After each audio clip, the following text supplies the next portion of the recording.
परिवर्तन केवल सत्ता परिवर्तन नहीं है, यह उससे बड़ी बुक पढ़े हैं आप लोग? Yes sir. बुक पढ़े हैं? यस। तो दो चीज से बोला जा रहा है हमको। क्या ये जो सत्ता में आ रहे हैं ये भी तुर्क हैं, कोई बड़ी बात नहीं है, लेकिन वो तुर्क हैं जो हमेशा कभी सत्ता में रहे नहीं। इनको तुर्किस्तान में या तुर्क जगह पर इनको वो इज्जत नहीं दिया गया क्योंकि कभी सत्ता में कभी थे ही नहीं। ये हमेशा से छोटे छोटे सैनिक रहे, कभी अधिकारी बड़े बन गए ही नहीं, इसलिए इनको कभी भी वो इंपॉर्टेंस नहीं दिया गया। इससे पहले जब दिल्ली सल्तनत का इतिहास पढ़ते हैं जो इल्तुतमिश हो चाहे ऐबक हो, सबने कहीं ना कहीं इल्वरी तुर्क को ज्यादा प्रमोट किया, कहीं ना कहीं इल्वरी तुर्क को ज्यादा प्रमोट किया। और यह ऐसा कोई तुर्क ये है अभी भी कैसी परंपरा है, उन्होंने इस्लाम स्वीकार कर लिया है लेकिन जनजातीय तत्व इस पर ज्यादा हावी है। और जनजातीय तत्व होने से क्या होगा, अभी भी इस्लाम स्वीकार करने के बाद भी सबको बराबर का दर्जा नहीं देंगे, वो बोलेंगे हम अलग जनजाति के लोग हैं, हम बड़े लोग। यही कारण है कि एकदम बलवन भरता है और बलवन कभी भी कुछ लोगों को बैठने नहीं देते। तो इतिहासकार बोलते हैं क्या कि यह कुलीन मुसलमानों का या कुलीन मुसलमानों के विरुद्ध साधारण मुसलमानों का विद्रोह। कभी कभी बोलते हैं यह भारतीय मुसलमानों का विदेशी मुसलमानों के प्रति विद्रोह। तो इसे आपको समझना कह क्या कहा, भारतीय मुसलमान का मतलब क्या कर रहे हैं और विदेशी मुसलमान का मतलब क्या है। सुन, अभी तक जब हम विदेशी मुसलमान कह रहे हैं वो वैसे मुसलमान जिन्होंने भारत को अपना घर नहीं माना, उनके दिमाग में अभी भी समरकंद घूम रहा था, उनके दिमाग में अभी भी गजनी घूम रहा था। ठीक है, अब देखिएगा गांव देहात में भी देखिए, गांव देहात में क्या परंपरा देखेंगे, जो गांव का संपन्न लोग होता है देखिए चौक चौराहा सब पहचानता है, बोल देते हैं। लेकिन जो गांव का बहुत संपन्न लोग हैं तो पहचानता है लोग।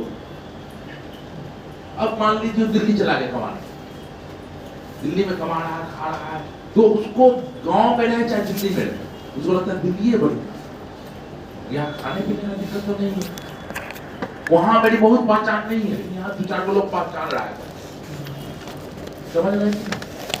तो अब इन लोग जो है ये लोग जो बोलते हैं भारतीय मुसलमान का विदेशी मुसलमान के विरोध था, मतलब हुआ कि वे ऐसे मुसलमान है जिन्होंने बोला भारत हमारा देश, ये फिर से समरकंद लौटना नहीं चाहते। अमीर खुसरो लिखते हैं दिल्ली की आबो हवा समरकंद से अच्छी। वो ये कहना चाहते हैं लोग समरकंद क्यों जा रहे हो, समरकंद तो कुछ नहीं रखा है, उससे अच्छा जगह कौन है, दिल्ली। तो इसीलिए बोला गया कि भारतीय मुसलमान का मतलब ये समझिए कि जो कन्वर्ट हुए हैं, भारतीय मुसलमान वैसे मुसलमान जो यहाँ रहना चाहते हैं, वापस लौटना नहीं चाहते। बोले ये भारतीय मुसलमानों का विदेशी मुसलमानों के प्रति विरोध। और दूसरा क्या बोले हैं, यह कुलीन मुसलमानों का कुलीन मुसलमानों के विरुद्ध साधारण मुसलमानों का विद्रोह। तो कुलीन मुसलमान करने का मतलब ये हो गया तो जनजातीय प्रणाली में भी कुलीन बोल रहे हैं अपने आप को, जबकि इस्लाम क्या बोलता है, सब बराबर, उनको बराबर का दर्जा नहीं दे रहे हैं। ये वो लोग हैं जो योग्यता के बल पर, यहाँ तक कोई दिक्कत नहीं। अब इसका कई परिणाम, एक परिणाम नहीं, कई परिणाम। सबसे बड़ा परिणाम मिलेगा, इन्होंने जो सत्ता पाया है क्या उलेमा के सहयोग से माना है, क्या खलीफा के सहयोग से माना है, उन्होंने तलवार के बल क्या योग्यता के बल। तो ये उलेमा के हस्तक्षेप से मुक्त रहे। दूसरा, ये खुद अगर ऊंचे नस्ल के लोग नहीं है, मतलब ऊंचे कुलीन लोग अपने को नहीं प्लीज करते हैं, तो क्या दूसरे की योग्यता पर रखेंगे या कुलीनता को देकर नौकरी देंगे, योग्यता पर। जब योग्यता पर पद देंगे तो योग्य लोग अगर पद में आएंगे तो साम्राज्य का विस्तार होगा या विस्तार होगा, विस्तार होगा। समझ पा रहे बात की नहीं। और कहीं ना कहीं ये सब का परिणाम क्या होगा, दूरगामी परिणाम क्या होगा, तो साम्राज्य स्ट्रॉन्ग। अब देखो समस्या, तो समस्या पूर्वक जो समस्या तो रहेंगी ही रहेंगी, और उस समस्या को सुलझाने का प्रयास किया जाएगा। जैसे पूर्वक समस्या क्या है, मंगलोकांक्षा, जो जैसा है आज वो भी रहे, किसी को देखना पड़ेगा और बड़े तरह क्लियर है। तो अब इसी संदर्भ में हम लोग देखना करते हैं, कास्टिंग समझ में आया, इंट्रो समझ में आया। अच्छा किताब देखना इसी चार लाइन को एक बार पढ़ना आ जाएगा, फिर देख लेगा।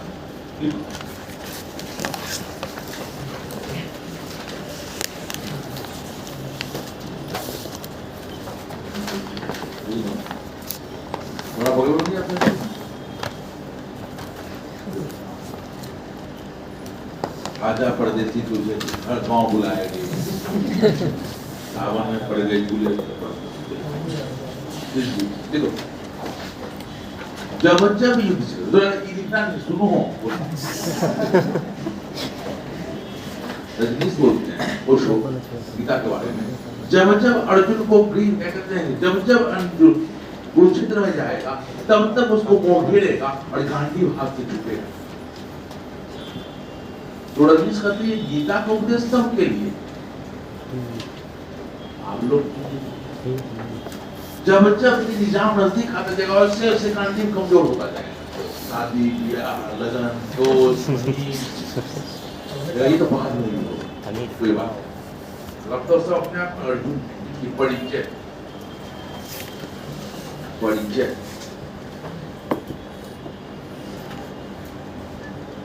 खिलजी का दिल्ली सल्तनत की गद्दी पर, खिलजी का दिल्ली सल्तनत की गद्दी पर अधिकार, खिलजी का दिल्ली सल्तनत की गद्दी पर अधिकार एक राजवंशीय परिवर्तन से कहीं, खिलजी का दिल्ली सल्तनत की गद्दी पर अधिकार एक राजवंशीय परिवर्तन से कहीं अधिक महत्वपूर्ण घटना। ऊपर सतीश चंद्र का लाइन है, किताबी लाइन एकदम प्रॉपर कंसिस्टेंट लाइन है। खिलजी का दिल्ली सल्तनत की गद्दी पर अधिकार एक राजवंशीय परिवर्तन से कहीं अधिक महत्वपूर्ण घटना थी। कीजिएगा, खिलजी वंश की स्थापना, खिलजी वंश की स्थापना खिलजी क्रांति के नाम से जाना जाता है। खिलजी वंश की स्थापना खिलजी क्रांति के नाम से जाना जाता है।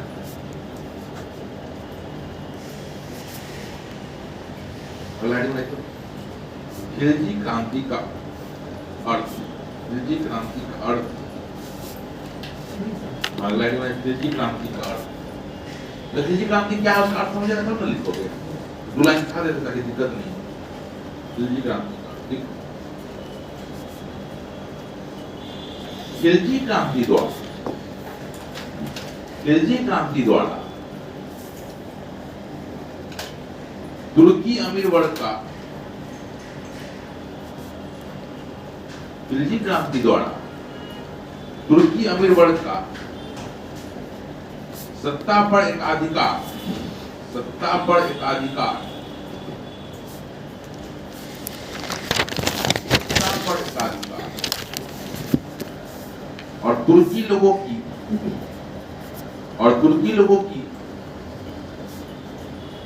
जातीय तानाशाही समाप्त हो, और तुर्की लोगों की जातीय तानाशाही समाप्त हो। लाइन समझ में आया? एक अधिकार भी समाप्त हो गया अमीर वर्ग का, तो खास अमीर वर्ग का, और क्या बोल रहा है? जातीय तानाशाही। अमीर लोग है तो दिक्कत नहीं है ना। जब कुलीन मुसलमान,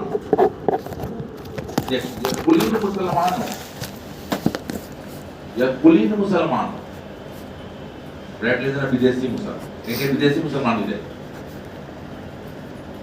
जब कुलीन मुसलमान रेड कर दीजिएगा विदेशी, जब कुलीन मुसलमानों के विरुद्ध, जब कुलीन मुसलमानों के विरुद्ध निम्न वर्गीय मुसलमान, तो कुलीन मुसलमानों के विरुद्ध निम्न वर्गीय मुसलमान, निम्न वर्गीय मुसलमान लिखेगा भारतीय मुसलमान। भारतीय की संख्या मुसलमान समझ मारा है ना, दोनों इस्लाम से वैसा नहीं है, मतलब जो भारत को अपना अधिकार मान लिया है। भारतीय मुसलमान राइट क्लोज की प्रतिक्रिया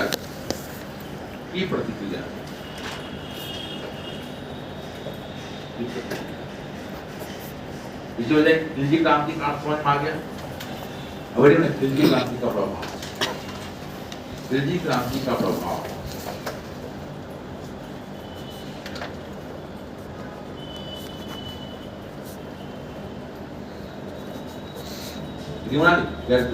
अब यहाँ अफगान को योग पद नहीं दिया, कौन सा तुर्क को देंगे, उज्बेक भी है, उज्बेक को पद नहीं देगा, बोला क्या तुर्क को सिर्फ देंगे।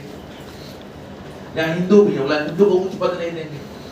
यहाँ भारतीय मुसलमान भी है जो इस्लाम स्वीकार किया, उनको उच्च पद नहीं देंगे।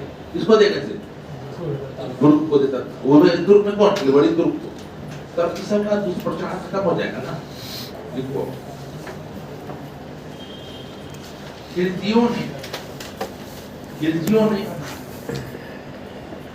नस्लवाद को अस्वीकार कर दिया। खिलजियों मतलब एक नहीं, सारा मत का बात कर रहे हैं। खिलजियों ने नस्लवाद को अस्वीकार कर दिया। खिलजियों ने नस्लवाद को अस्वीकार कर दिया, कौमा जिस कारण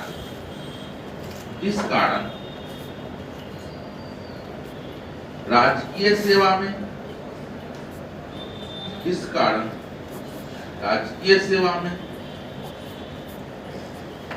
सभी वर्ग, जिस कारण राजकीय सेवा में सभी वर्ग, बैकग्राउंड लिखिएगा, सभी वर्गों को कौन आ जाएगा, गैर तुर्क, भारतीय मुसलमान, हिंदू, गैर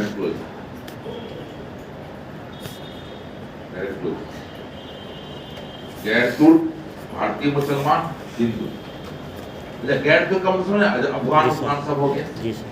भारतीय मुसलमान मतलब गैर तुर्क का मतलब है वो सारे मुसलमान जो भारत के बाहर, ईरानी भी मुसलमान है, समझ पा रहे हैं कि नहीं। भारतीय मुसलमान तो जो कन्वर्ट किए हैं। खिलजियों ने नस्लवाद को अस्वीकार कर दिया, जिस कारण राजकीय सेवा में सभी वर्ग का प्रवेश हुआ।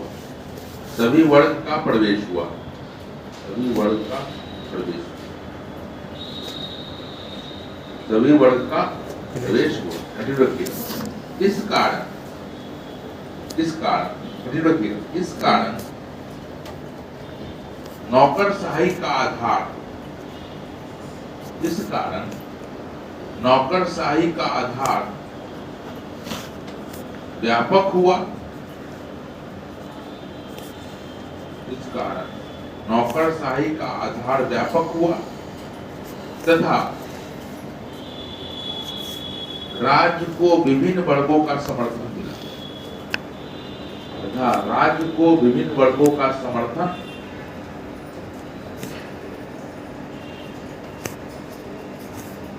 इस लाइन में कोई दिक्कत है?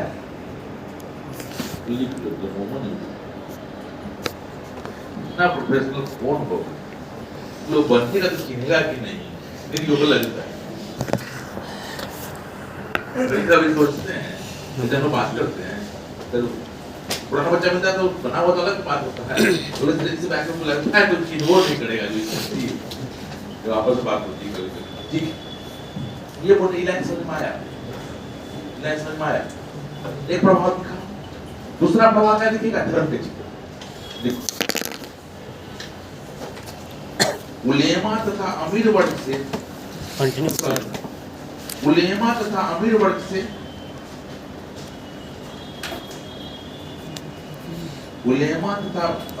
से खिलजी स्वतंत्र हो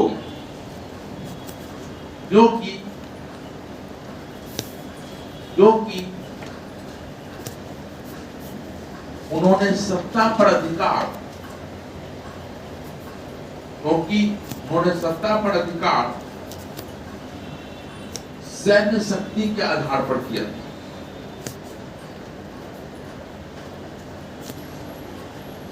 क्योंकि उन्होंने सत्ता पर अधिकार सैन्य शक्ति के आधार पर किया था।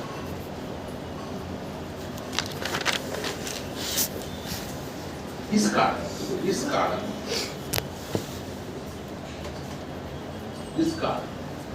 राजनीति पर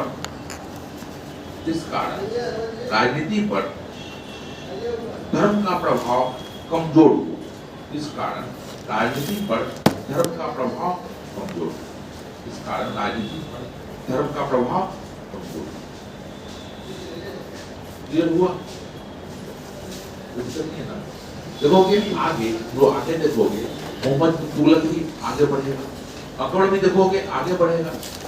लोग अकबर को देखेंगे और अकबर को क्यों महान कहा जाता है वो भी देखेंगे।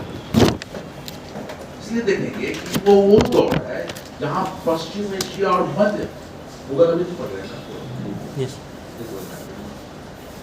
वहां पर जलाउद्दीन फिरोजपुर मध्य एशिया का देख रहे हैं। अभी का मध्य एशिया और मुगल संबंध से बदल जाए। जलालुद्दीन फिरोजपुर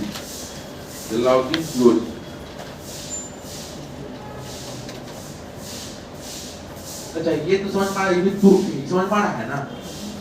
लेकिन समझ तुर्क ये बाहर का नहीं, ये तुर्क है ही भी, लेकिन ये बड़ी तुर्क नहीं है।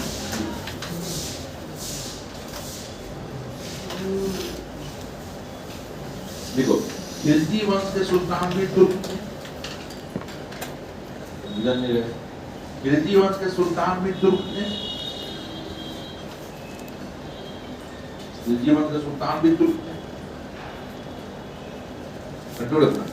सुल्तान कैकुबाद ने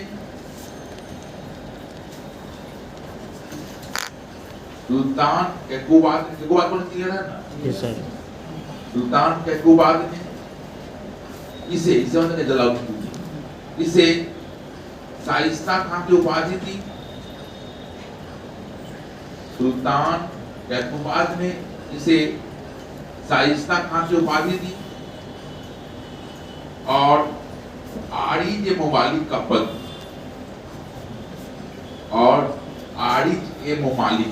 निकलेगा। आरिज ए मुमालिक का पद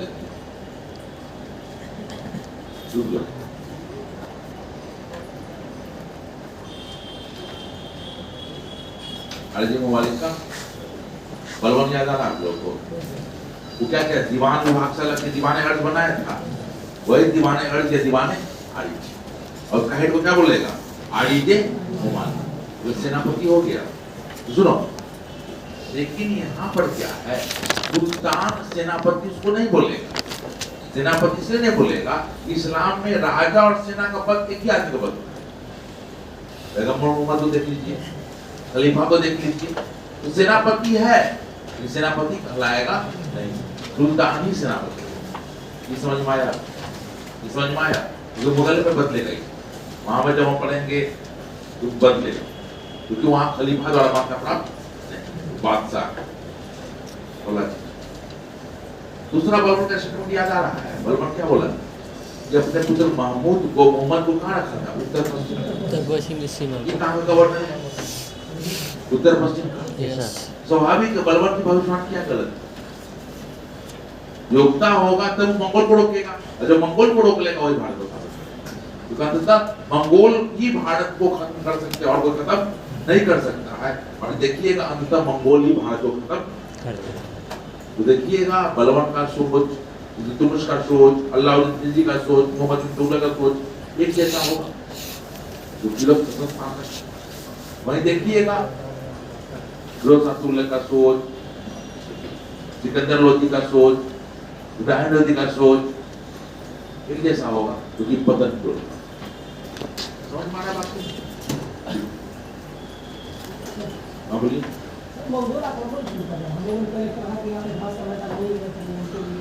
मंगोल जो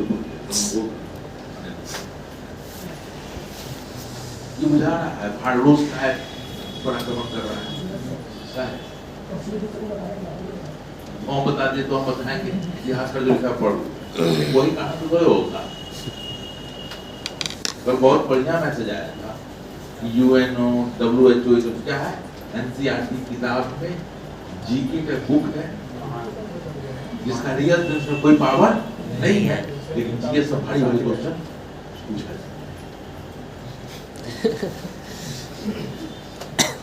क्रिएटिव आइडिया है, बस सोचता होगा कहाँ हरी जी मोमाली की तबियत शासक बनने से पूर्व या उत्तर पश्चिम प्रांत का गवर्नर,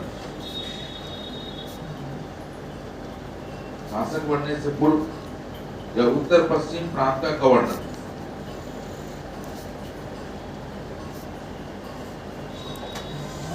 लोग दिल्ली कितना घुमा हुआ है,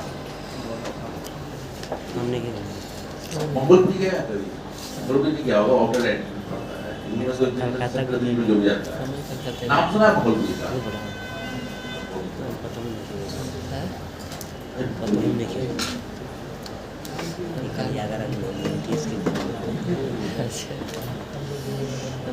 पटना के बारे में तुम बेवकूफ बना सकते हो, दिल्ली के बारे में पटना बोले तो मान लें, दिल्ली का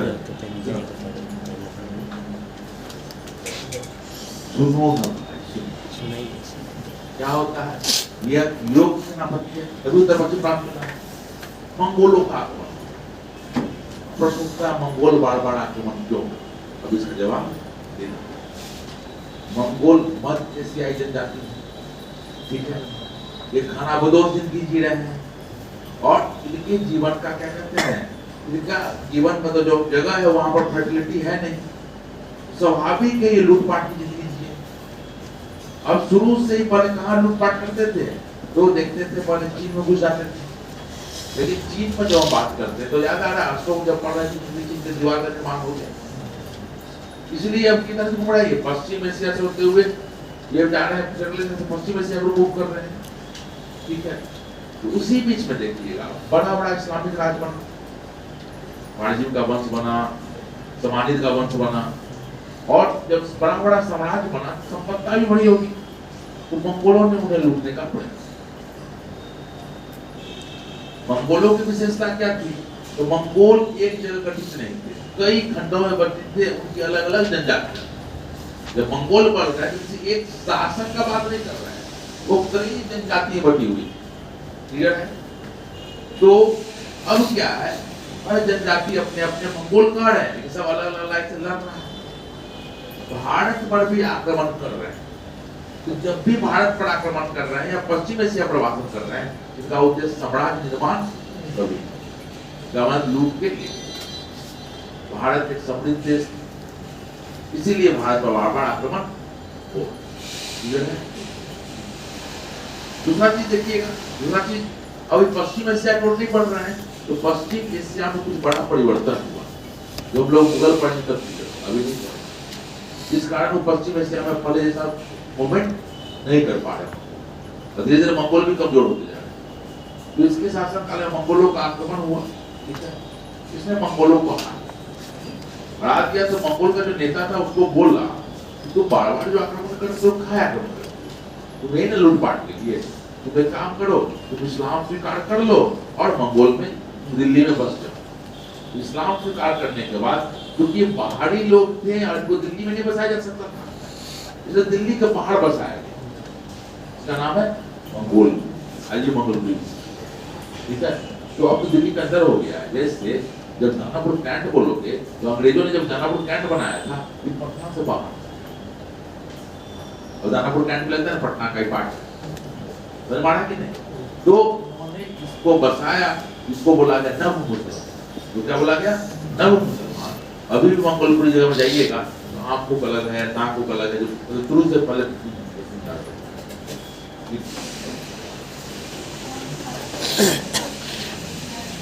इसके शासनकाल में,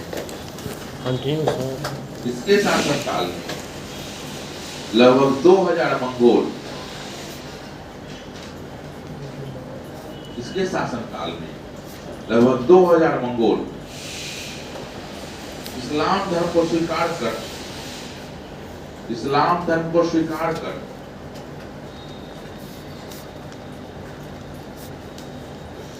दिल्ली के निकट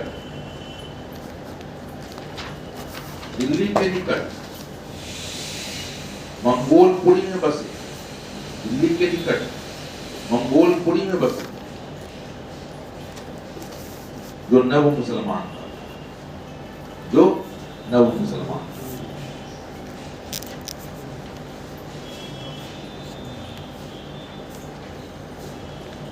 ठीक है। नाम मुसलमान कहला है। होता क्या सुन,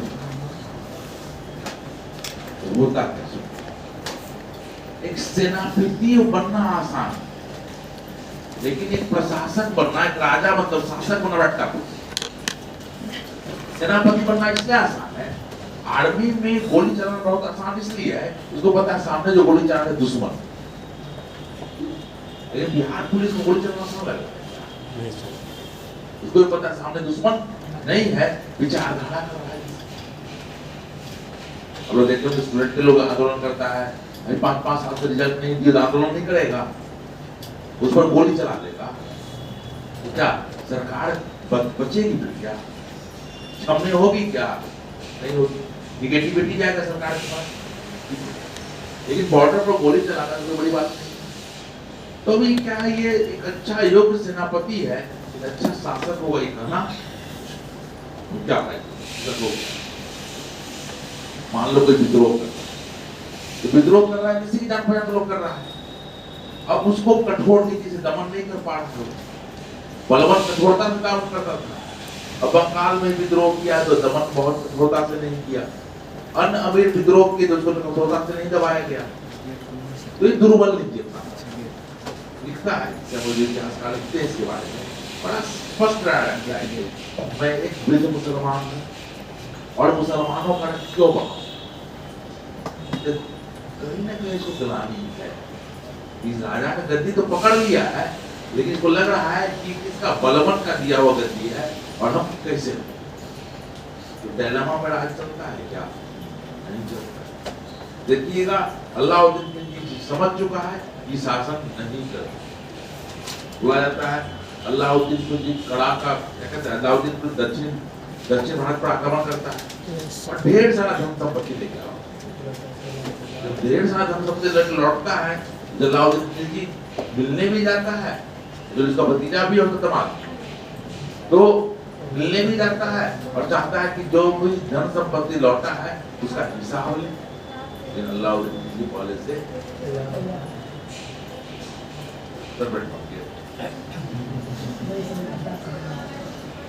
तो तैयार हो जाते हैं। तैयार क्या है समझ, तैयार क्या समझ, अल्लाह जी को पता है कि अब इसकी हत्या होगी तो सबसे पहले कौन विरोध करेगा? अमीर। लेकिन अमीर वर्ग को अगर अच्छा पद दिया जाए और अच्छा पैसा दिया जाए तो विद्रोह, दूसरा विद्रोह कौन करेगा? तो भाई जलालुद्दीन खिलजी के वंशज सब 16 के हमला की पदाधिकारी एक को बढ़वा के जितना विद्रोह सबसे पहला विद्रोह करने का उम्मीद था उसको उम्मीद था मुसलमानों का विद्रोह, क्योंकि उन्होंने इसी के नाम पर इस्लाम स्वीकार किया और इसी के नाम पर रहना पसंद की। तो अलाउद्दीन खिलजी सबसे जोड़ चुका है और सारा विद्रोह को दबा।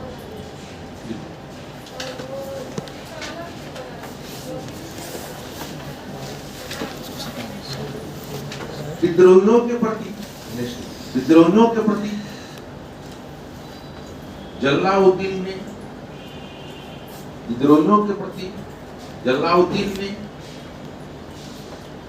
दुर्बल नीति अपनाई और कहा, विद्रोहियों के प्रति जलालुद्दीन ने दुर्बल नीति अपनाई और कहा बटेट कमाओ के मैं एक वृद्ध मुसलमान हूं, और मुसलमानों का रक्त बहाने की मेरी आदत है।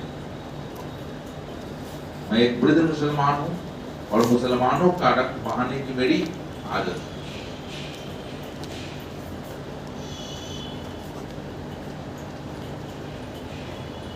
ठीक है, लिटरली ऐसे एक दीदी से क्लियर हो गया, बहुत स्पष्ट की नहीं है। अगली मुसलमानों का दक्षिण भारत पर प्रथम आक्रमण। नेक्स्ट, मुसलमानों का दक्षिण भारत पर प्रथम आक्रमण। मुसलमानों का दक्षिण भारत पर प्रथम आक्रमण इसी के काल में देवगिरी के शासक रामचंद्र देव पर हुआ। देवगिरी के शासक रामचंद्र देव पर हुआ। जब वो अपने भतीजे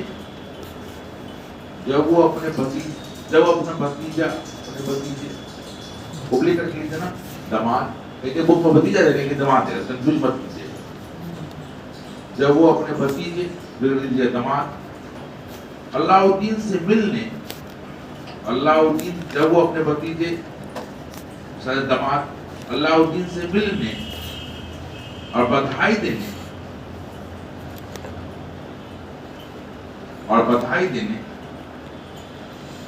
लिखिए तो देवगिरी के आक्रमण के पश्चात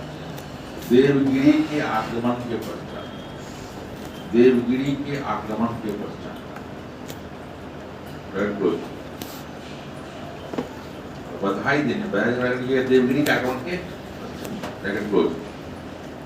जब वो अपने भतीजे दामाद अलाउद्दीन से मिलने और बधाई देने कड़ा गया। कड़ा जगह का नाम है जी, कड़ा गया। तो वहां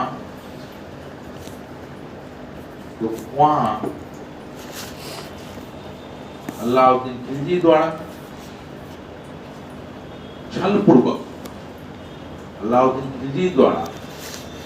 छलपूर्वक इसकी हत्या कर,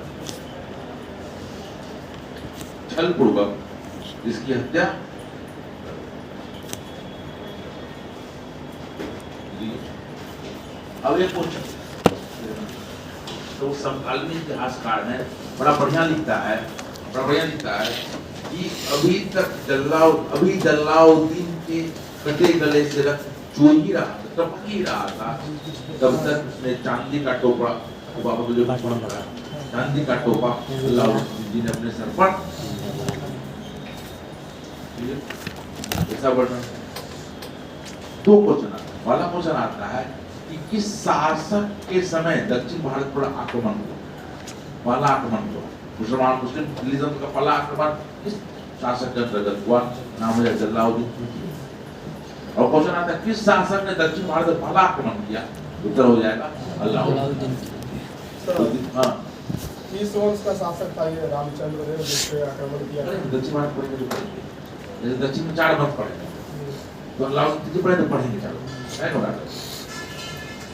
वेटिंग होना अभी तक कुछ नहीं उलझा है, दक्षिण को नहीं उलझा है, अभी इतना प्रॉब्लम नहीं उलझा है ना, इसमें भी नहीं विश्वास।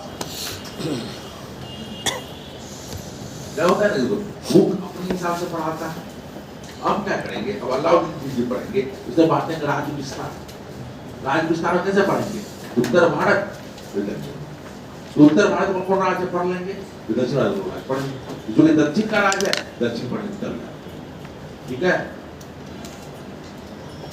राइटिंग बना तो अलाउद्दीन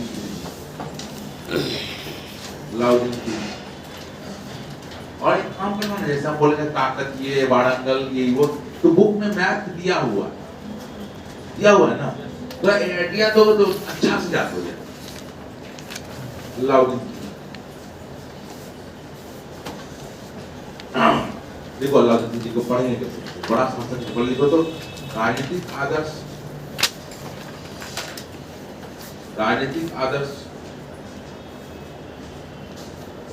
दूसरा लिखो, साम्राज्य विस्तार फिर लिखो प्रशासनिक सुधार,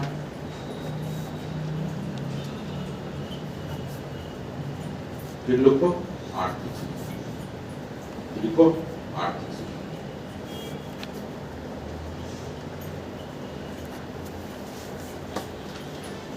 रेडी में तो राजनीतिक आदर्श,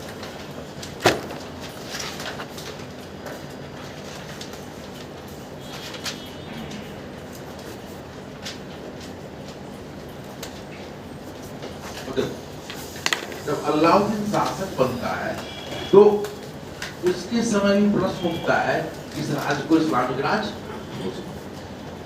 ये प्रश्न हमेशा चल रहा है और साम्राज्य बहुत बड़ा है। तो अलाउद्दीन का जब विशेषता पढ़ोगे तो अलाउद्दीन पहले जानता है कि शक्ति किस पर मिला है चीज को, उलेमा का नहीं दिया गया, केवल उलेमा हमको हटा देगा ऐसा बात भी नहीं है। लेकिन देखिएगा वही देखिए अलाउद्दीन की मोहम्मद तुगलक समझना पड़ेगा। देखो ब्रिटिशी में इसीलिए क्या पढ़ा जाता है, देखिएगा नीति दोनों की जैसी है। अलाउद्दीन खिलजी की और मोहम्मद तुगलक, लेकिन अलाउद्दीन खिलजी ज्यादा सफल रहेगा, मोहम्मद तुगलक का सफल नहीं होगा। तो देखें क्या जब वो क्या अलाउद्दीन खिलजी का स्पष्ट रहा है कि मैं खलीफा को ही मानता देता हूँ, मैं इस्लाम को ही मानता हूँ, मैं उलेमा को भी मानता हूँ, लेकिन आपके हिसाब से राज चलेगा ये मैं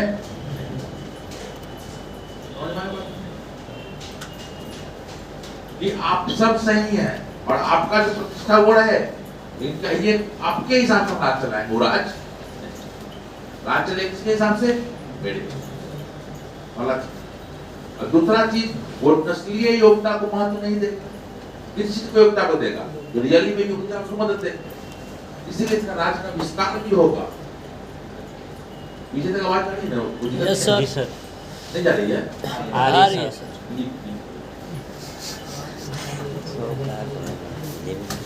अल्लाह एक एक ना अल्लाह की पूरा कहते हैं दिल का हाथ दर्द कर जाएगा। देखो ना अल्लाह जैसे अलाउद्दीन खिलजी की सबसे महत्वपूर्ण विशेषता यह थी, अलाउद्दीन खिलजी सबसे महत्वपूर्ण विशेषता यह थी कि उसने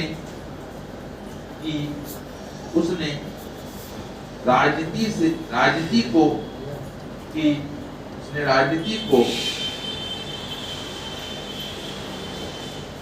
धर्म से कभी प्रभावित नहीं होने दिया।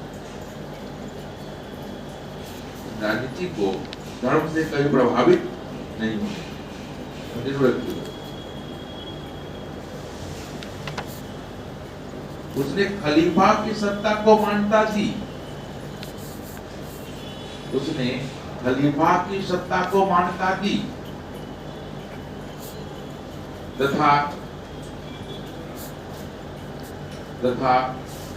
यामीन उल खिलाफत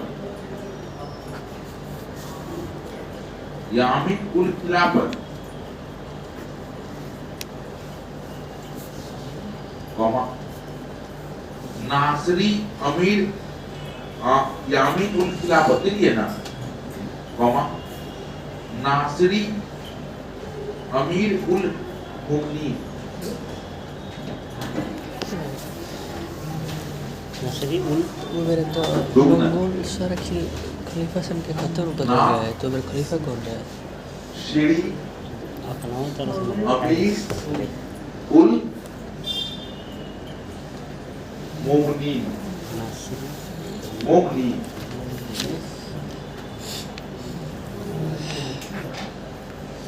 कॉमा किए ना, उसके बाद जो ये ऐसे ऐसे किया मतलब कीवर्ड है। क्लियर हुआ? किताब पढ़ो, किताब गूगल की किताब में पढ़ के तुमसे पूछना पड़ता क्या लिखी देती, कॉमा नहीं दिया क्या? पर ये सब भूल जाते हैं क्या पढ़ते भी तो अभी भी सब नाम भूल जाते हैं। देखो नाम याद करने की जरूरत भी, नाम याद करने की जरूरत भी नहीं। क्वेश्चन बनते तो कभी पूछता है, ये इसलिए देती है कि इतिहास की अपनी भाषा है। मान लो हम उसको हिंदी जैसा भाषा में लिखा दे तो नहीं चलेगा ना। अब जैसे कुछ अरबी शब्द हैं, कुछ फारसी शब्द हैं, और उसको नहीं लिखोगे तो लगेगा कि मध्यकालीन भारत पढ़ रहे हैं, लगेगा नहीं लगा। जब तुम ये पढ़ रहे थे एंशिएंट हिस्ट्री, तो संस्कृत जैसा शब्द बहुत कुछ आ रहा है, क्लियर है? तो तुम्हें संस्कृत पढ़ना है ना अरबी फारसी पढ़ना है, एक कीवर्ड तो समझ में आना चाहिए थोड़ा, इसीलिए करवाते और कोई बात। अच्छा, कभी अगर वही चीज रटवाने की जरूरत, कभी इस पर रटवाते हैं हम, ऐसा हिंदी लिखवा दें वैसे इसका मतलब क्या। हम ये कहना चाह रहे हैं, हम ये कहना चाह रहे हैं कि खलीफा को ये मानता देता था और बदले में उपाधि लिया, और इस उपाधि का अर्थ होता है खलीफा का सहायक या खलीफा का दाहिना हाथ। इसलिए कि खलीफा का दाहिना हाथ तो अच्छा चीज नहीं है। क्लियर हुआ? इसीलिए ये लिखा जाए। अब क्लियर हुआ? आप याद कीजिए चाहे कि तो मतलब नहीं है। अरे जब स्लाइडली लिखते हैं तब भी आप अगर लिखिए किस बात खलीफा का विश्वास पात्र तो लिख दीजिएगा, विधान पर नहीं काटेगा। ये जाएगा ना थोड़ा सा आधा मतलब देखते हैं। और पीटी में ये पूछेगा नहीं क्या उपाधि लीजिए, नहीं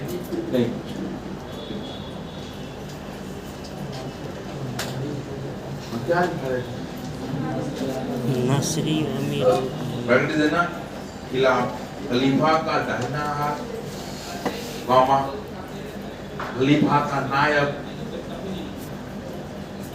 खलीफा का दाहिना हाथ, कौमा खलीफा का नायब। नायब मतलब सहायक।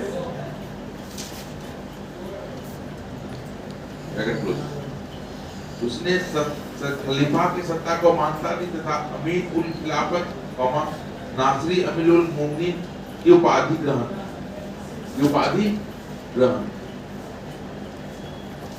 परंतु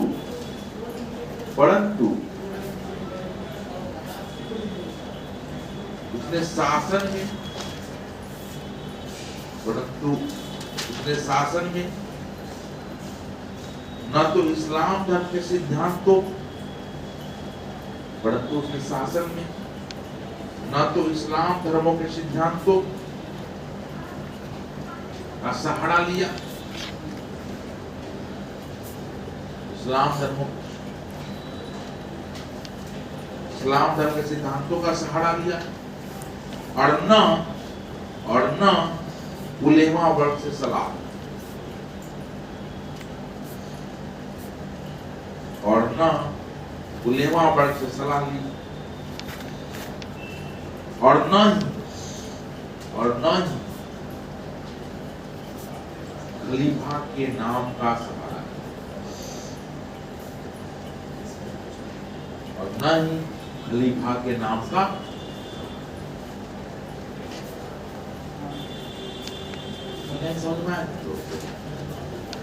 जब ये कह रहा है कि खलीफा का दाहिना हाथ, ये भी नायब भी बोल रहा है, उलेमा को भी इज्जत दे रहा है, लेकिन कभी भी हम राज करेंगे तो उलेमा ये कहता है इसलिए नहीं राज करेंगे।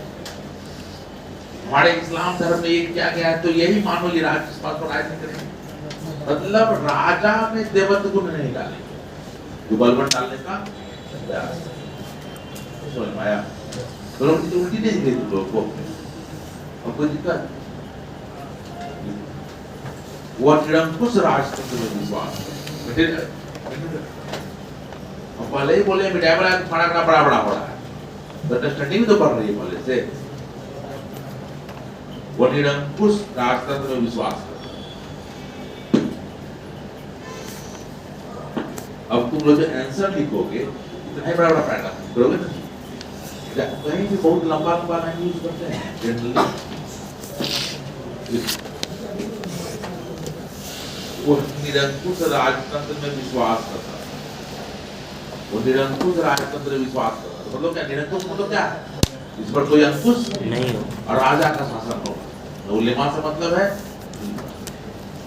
कह रहा है ऐसा नहीं, वो मान रहा है, वो हर को मान रहा है, राज अपने तुम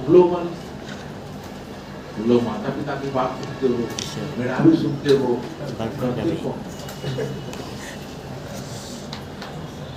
न खलीफा को मानना है, न कुछ को मानना है। तो आप लोग की स्थिति हो, कोई दिक्कत नहीं, आप समझ में आ गया? यूपी का दूसरा कंसेप्ट बोलते ये ईसा कंसेप्ट है। ये कह रहा है कि आप हमको धर्मनिरपेक्ष मत बोलिए, हम इस्लामिक राज्य ही हैं, हम इस्लाम को ही मान रहे हैं, लेकिन आप ही के हिसाब से आप ही की अक्षरता मानेंगे ऐसा बात। पीछे पीछे खाने का तरीका कौन सी तुम बोल कर ये छोटी हुई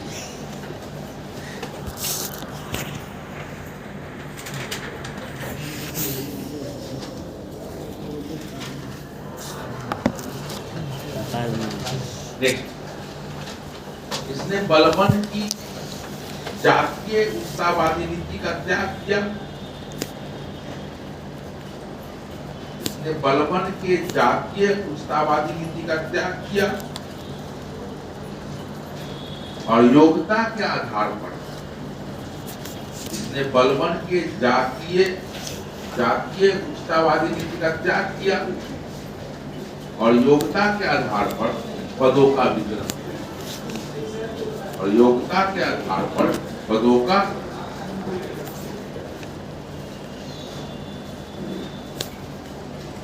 जहां तक किसी को पूछना है, कुछ जानना है तो पूछ सकते हैं, नहीं तो आगे बढ़ पदों का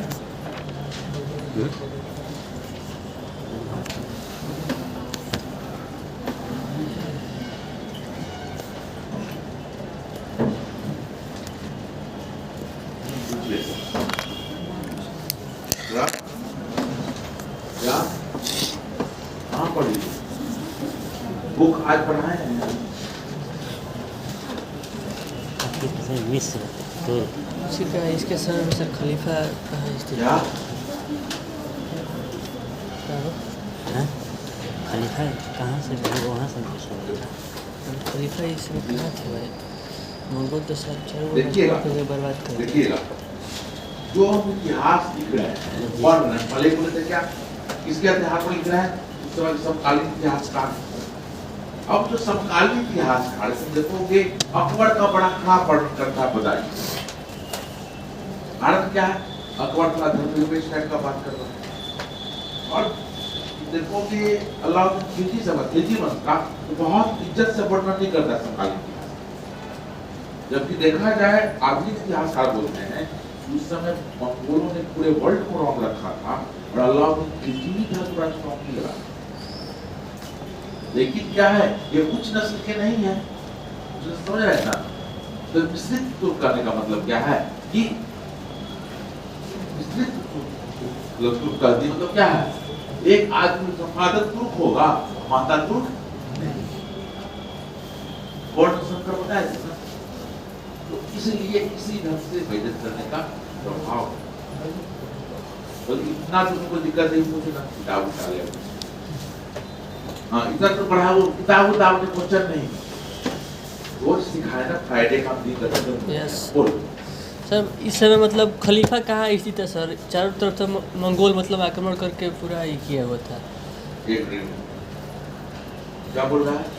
जो खलीफा था सर हाँ। इस समय कहाँ पे बचा हुआ था, मतलब कहाँ पे स्थित था? इस समय तो चारों ओर मंगोल मतलब आक्रमण करके सबको। हम तो पहले ही बोले थे 1257 मंगोलों का आक्रमण हुआ, ठीक है। उसके बाद खलीफा का पद विवादास्पद हो गया। अब कौन खलीफा है कौन नहीं कहना मुश्किल है, ये पहले बात कर रहे हैं ना। तो क्वेश्चन क्या हुआ था, क्वेश्चन तुम्हारा क्या है दिमाग में चला, वो बताओ। क्वेश्चन यही चल रहा है सर कि खलीफा मतलब बचे हुए थे, मतलब कैसे ये बच्चे हुए तो थे, हम बोले ना खलीफा का पद कब खत्म होता है 1924 जब बाकी क्लास किया था तुम, यस सर। तब भी क्या दिक्कत हुई? क्वेश्चन लगता तुम नहीं पूछ पा रहे, जानना चाह रहे, कुछ लग कुछ जल्दी। खलीफा सर ये जो था अलाउद्दीन खिलजी, खलीफा किसको मान रहा है उसमें? यही तो दिक्कत है, बोल रहा है जो खलीफा, अगर मिस्र के खलीफा हो तो उनको ही मान रहे हैं, अगर बगदाद में खलीफा है तो उनको ही मान रहे हैं, अरब में खलीफा है तो उनको ही। आपको फिर पूछेगा उलेमा से, आपको किस खलीफा पर विश्वास? बोलेगा हम मिस्र के खलीफा पर विश्वास, बोलेगा मिस्र के खलीफा मेरे भी। विवाद में फंस रहे हैं, अल्लाह किसी विवाद में फंसना चाहेगा? उसको कौन पूछे किस खलीफा को मानना है? उलेमा पूछेगा ना। उलेमा से बोलेगा मुझे नहीं पता है किस खलीफा को मानना चाहिए, आप ही बताए किसको माने। बोले उस खलीफा को मानेंगे, खलीफा को मान ले, मानने से कोई दिक्कत है उसको। अब समझ में आया बात? अब समझ में आया बात? सर हाँ, जब सबको मान रहा था और उसके कहाँ पर काम नहीं कर रहा था तो उन लोग उसका विरोध नहीं किया कि तुरंत मेरा काम आता है। भारत एक धर्मनिरपेक्ष राज्य है। इलेक्शन टाइम में देखते हैं कोई टोपी पहन लेता है, टोपी पहन लेता है, कोई क्रॉस पहन के वोट मांगता है। तो आज इतना संभव नहीं है, तो जब हम लोग तो धर्म को नहीं मानता था तो आप उसको धर्मनिरपेक्ष राज्य तो नहीं खा रहे हैं। नहीं सर, कहने का मतलब वो नहीं है। जैसे पहले तो अमीर लोग उसका विरोध करते थे ना, कभी तो हटा भी देते थे। अमीर लोग विरोध करते थे, लेकिन अमीर के बल पर ताकत रहता ना, तो अपना खास वर्ड क्रिएट कर लिया। खिलजी तुम एक सुल्तान को समझ रहे हो, खिलजी मतलब का ट्राइब हो गया। बताओ तुम याद है? देखा है? देखा है क्या बोलता? हम खिलजियों ने एक स्वप्न देखा था। खिलजियों मतलब क्या हो गया? पूरा ट्राइब। हम एलबड़ियों ने एक स्वप्न देखा था, अब क्लियर हुआ और कुछ जल्दी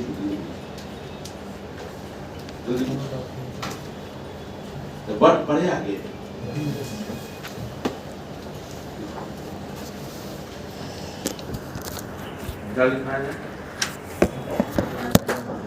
हम कहीं क्या है, धर्मनिरपेक्ष रास्ता कहीं बोल रहे हैं, वो नहीं मानता तो उनको क्या हुआ? हम वही बात मानेंगे जो मेरे लिए सही होगा, जो बात अच्छा मेरे नहीं मानेंगे। खाना ही खाने जाते हो, कोई पड़ोस का है तो बोलता है मटन लोगे और नहीं खा लो। हाँ, कद्दू का सब्जी नहीं छोड़ी।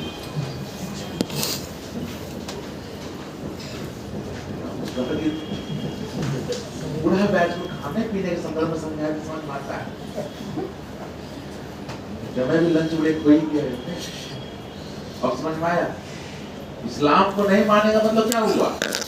जहां तक हमको सहूलियत तो मानेंगे और जहां असूलियत हो लेंगे, मतलब धर्मनिरपेक्ष राज्य जैसा बात। अब क्लियर हुआ? अब क्लियर हुआ?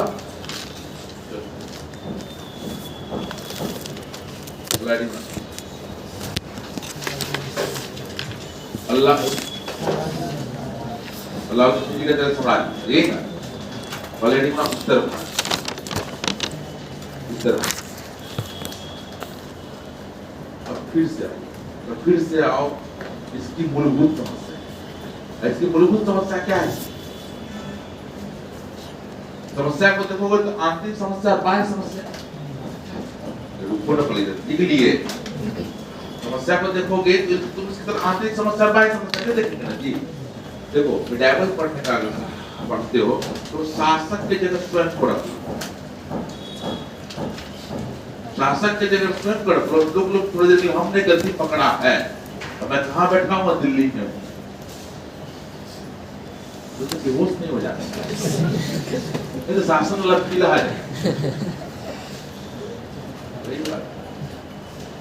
मान लीजिए आप लोग से वैसे पूछे, पढ़ा रहे थे, पढ़ा रहे थे प्रोटेक्ट रोड, तो बोला कि प्रेसिडेंट गए थे इंटरव्यू देने, जब पूछा कि पटना का डीएम बना दिया जब क्या कीजिए, बताया था कि बैच बोले ये बताए नहीं बताए। वो भी जेनोसाइड जवाब दिए थे, मैं ये करूंगा ये करूंगा। वो क्या बोलते हैं कि हमको तो लगता है पटना ही पड़ गए थे, हम ट्रैफिक बहुत मस्ते थे, पटना का प्लॉट ट्रैफिक। बड़ा सही बात बोले। अरे तो सर पहले बात कर रहे हैं, ठीक है? आप लोग से पूछे तो क्या बोलिए? उससे पहला काम क्या कीजिए? बोले सबसे पहले पिटाई बन पाएंगे, मोहल्ला मोहल्ला होगा डीएम का, वो नहीं कर। तो हम बोले अल्लाह की जिंदगी को देखो और उसके आंतरिक और बाह्य समस्या को तुम खुद देखो ना। तुमको आंतरिक बाह्य समस्या क्या दिख रहा है?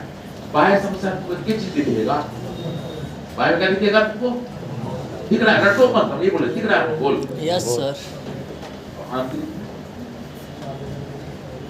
तो आंतरिक तुमको पता है नहीं आंतरिक से सास बहू और साजिश यही सब होगा। पहला क्या होगा? इफ्तादार विरोध करेगा, उलेमा विरोध करेगा, बड़का पड़ेगा जी, अधिकारी तंत्र विरोध करेगा, यही ना, ऐसा ही विरोध होगा ना। उलेमा किस तरह का विरोध करेगा? जिसको कैसा राज्य घोषित किया जाए।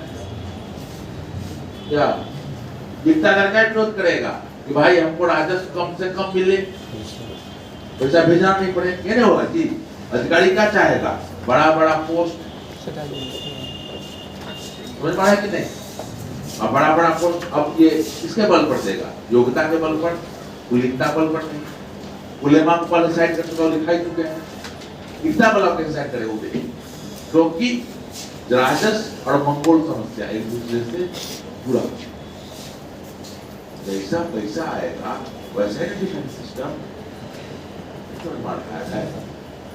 तो राजस्व और इन दोनों से जुड़ा हुआ है, क्लियर है? तो मंगोल समस्या से निपटने के लिए क्या करेगा? क्या करेगा? सोचो, मंगोल का स्ट्रेंथ क्या है? सिर्फ घुड़सवारी और तीरंदाजी, क्या? और इसकी कमी क्या है? अच्छा घुड़सवारी नहीं मिल पा रहा है, घोड़ा ही नहीं मिल पा रहा है। क्यों नहीं मिल पा रहा है? सेंट्रल एशिया में बैठा हुआ है मंगोल। अब घोड़ा कहाँ से आता है? दो ही जगह से आता है, तो सेंट्रल एशिया से और अब और दिल्ली से उनका पहुंच कहाँ तक नहीं है, समुद्र तक नहीं। अगर कोलम जरा से आएगा भी अरब से तो उसको मंगोल डिस्टर्ब कर लेगा, सेंट्रल एशिया से आने ही नहीं देगा।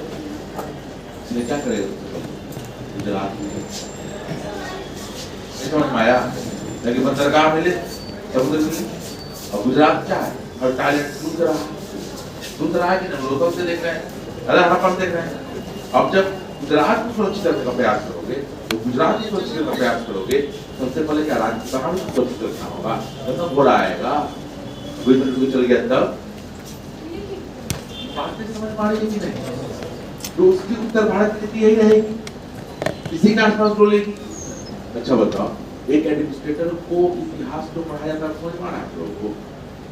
वहां खड़ा होकर सोचने, तुम लोग कहा पड़ता है झाँप झाँप के डटने की। जब तक वहां जाएगा नहीं और इंटरव्यू में तुमको देख तो कैसा पोजीशन देता है? रियलिस्टिक सिचुएशन देता है। अच्छा आपको पता है मान तो क्या रियलिस्टिक सिचुएशन, आपके मुंह से निकले हुए शब्द ही आपका मार्क्स डिसाइड कर रहा है। क्लियर हुआ? इसलिए बोले तो वहां जगह बैठो, तब सोचोगे तो जल्दी सोचेगा और चीजें याद भी होगी, ये नहीं होगा, ये नहीं होगा, और तुरंत समझ में आ जाएगा ये इसलिए दिक्कत कर गई, इसलिए पता तो चला गया, ये गलती कर दिया। स्टूडेंट कहते हैं ब्यूरोक्रेसी में वो गलती नहीं, बोलो सर एक और रटे के सब जुट्टों का बात को दिया है। लेकिन ये स्टेज कब आएगा? जैसे एक स्टेज ना पीटी हो जाएगा तो और लगता है पीटी तो हो ही जाएगा, लेकिन से जाएगा। लेकिन एक स्टेज ये भी आएगा कि जब बोलो सर इंटरव्यू तो हर बार दे रहे वो नहीं, वो नहीं स्टेज आएगा। देखिएगा पलाड़ बच्चा को लगता है जो आता है कहता है पीटी हो जाए तो बहुत, लेकिन अब लगता है पीटी तो हो ही जाएगा, ये विश्वास जग रहा है ना। जिससे आगे बढ़ो विश्वास जग जाएगा, वो एक समय ये भी विश्वास जग जाएगा तो हो ही जाएगा, क्योंकि वहां पे यही 10 क्वेश्चन पूछता है। जब पीटी में तक वहां पे आके यही 10-15 क्वेश्चन पूछता है, एरिया वही है। उसी तरह मेंस का जब लिखोगे तो एक बार दो बार आइडिया मिल जाएगा कि सर वहां पे आंसर यही है, रिव्यू का बता दे। चलो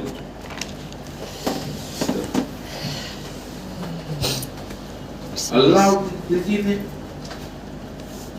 1299 ईस्वी में गुजरात, अलाउद्दीन खिलजी ने 1299 ईस्वी में गुजरात लिखिएगा बाघेल राजा रायगढ़।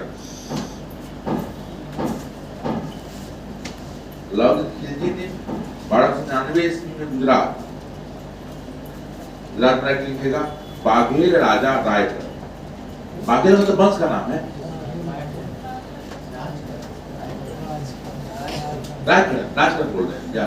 जी सर, राजगढ़ होगा है, रायगढ़ ट्राई करेंगे बुलेट देखो ना, बुलेट में कुछ नहीं किया गया, उसमें बुलेट कुछ नहीं किया गया, क्या लिखा है? बाघेल मतलब क्या है? वंश का नाम। बघेल बाघेल राजा, नाम क्या है? राय गण, गण। अब क्लियर हुआ? ब्रैकेट डाल दिया, कमा दो। 1301 ईस्वी में रणथंभौर, 1301 ईस्वी में रणथंभौर, 1301 ईस्वी में रणथंभौर। रणथंभौर ब्रांड लिखो, अमीर देव, मतलब अमीर देव कौन है यहाँ के? अमीर देव, और क्या है? हमारे 1303 में चित्तौड़, चित्तौड़ कौन राजा है? बदमाश नहीं, अरे 1303 में चित्तौड़ राजा मतलब श्री रतन सिंह की कोई दिक्कत नहीं। तथा 1505 में मालवा पर अधिकार, मालवा का शासक ने लिखा है, इंपॉर्टेंट नहीं। 1305 ये दूसरा का क्या कहवा पड़ेगा? 1305 में मालवा पर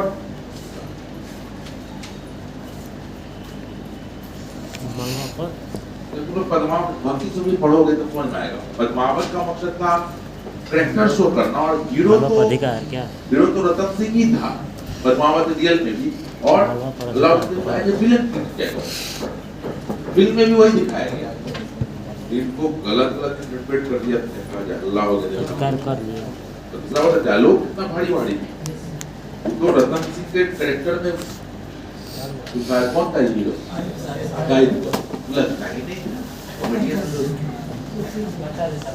एकदम इसीलिए वो वजन नहीं पड़ता। जब डायलॉग एक डायलॉग भारी था नहीं, मतलब वो डायलॉग तो कह दीजिए अपने सुल्तान से, जितना लोहा आपके सेना में उतना राजपूत सीने में लेके पैदा, इतना भारी डायलॉग है। दिल्ली बड़ी नहीं डायलॉग तो स्क्रिप्ट तो कोई भी दे सनी देओल दर्जन का उल्टा, जब उनका गन पकड़ा था पहला बार, लगा था सही में गोली निकलेगा, लेकिन दर्शक को पता था झूठा बंदूक है, और सबको पता था झूठा बंदूक। अक्षर को होना चाहिए। तो यहीं पर छोड़ते हैं, कल आगे बढ़ते हैं। अच्छा समझे तो कंप्लीट देखने थोड़ा ड्यूरेशन कम हो गया आप लोगों का, तुमको पता है क्या ना, कहीं और क्लास में आते हैं ना 10 मिनट प्लेट हो जाता है, और just back to back class इधर छोड़ दो, ज्यादा पैनिक नहीं कीजिए।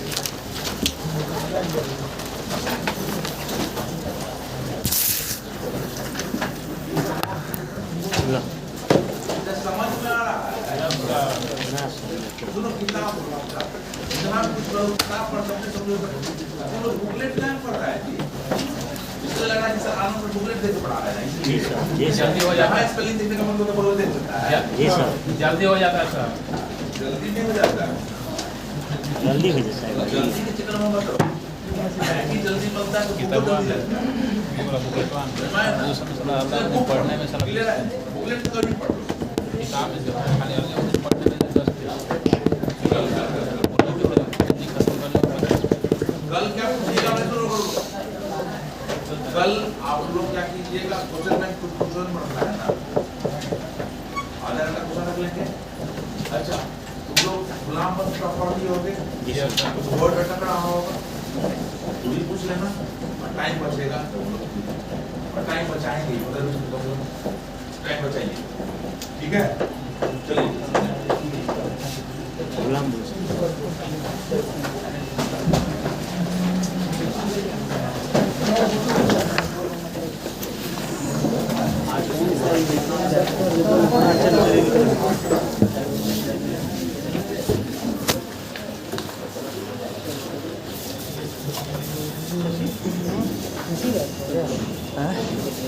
पढ़े नहीं और नीचे लगता है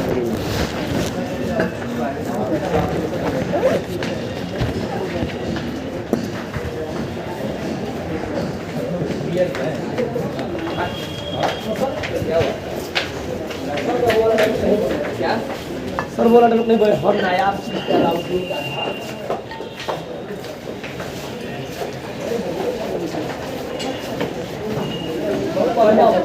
रास्ते में क्या जाके पढ़ेंगे उसके पीछे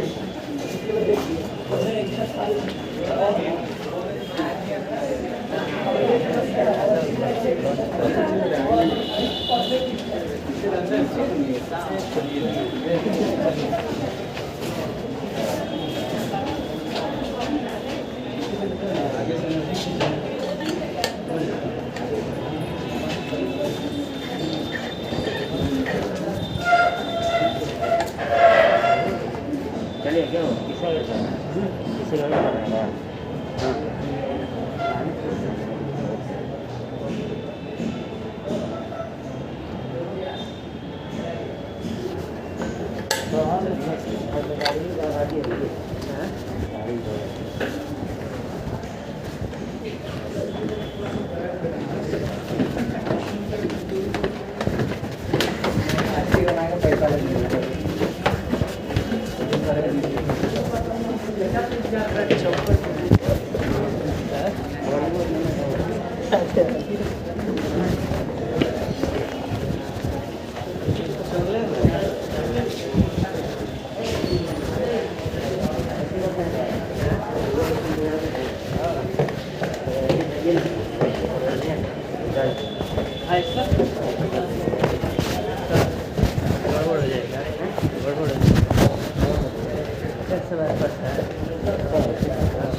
कैसे कर दीजिएगा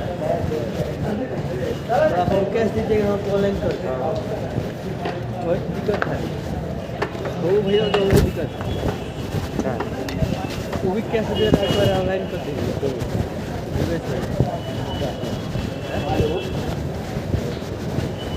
कैश दिया है देख रहे हैं कैश दिया तो दुखी है चलो हो गया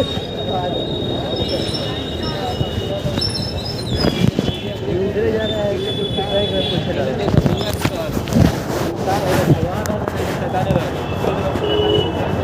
मेरी कैश कॉल ले रहा है मेरी कैश का डिमांड बहुत लगे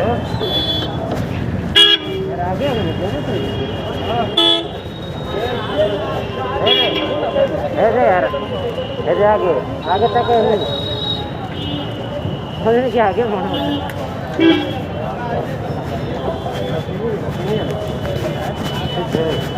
गाड़ी से चलने लगी गाड़ी चल जाएगी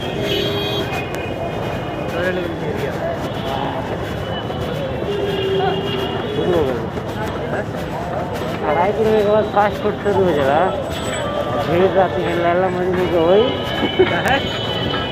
पहले हो तो होता रहा पहले हो तो होता रहा संजय ही ज़्यादा भीड़ होला खाए बिना मत ना होला मोमोज खइब खइब मोमोज हमने कुछ खाया वाला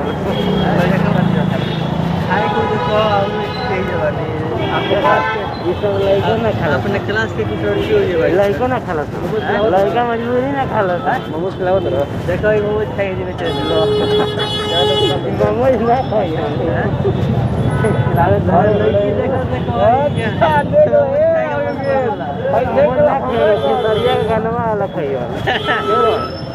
रोटी वाला और रोटी बोल के अच्छा मछरिया पर रोटी वाला और लाली की रोटी बोल अच्छा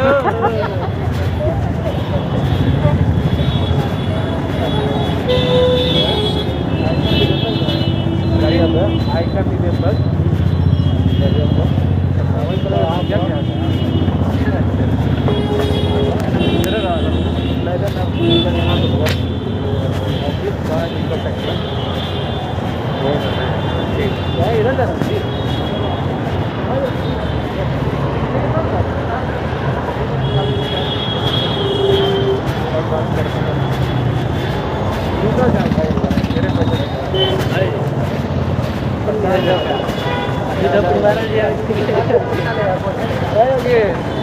रोटी का तारा फिर पैसा लेके होता रह गया आज बहुत छोड़ दो काल से हम देखा पैसा बात मैंने कहा कहीं लड़ जी पैसा एक देखो लेकिन आया तक तो बात सही है।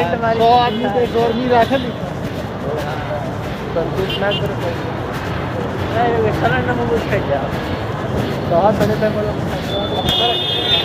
ये तू खाया सही है अल्लाह किया रही ए हम खाना में ये बनी पूरा हो लो फिर खाम लो ये तू खर्च करो बाबा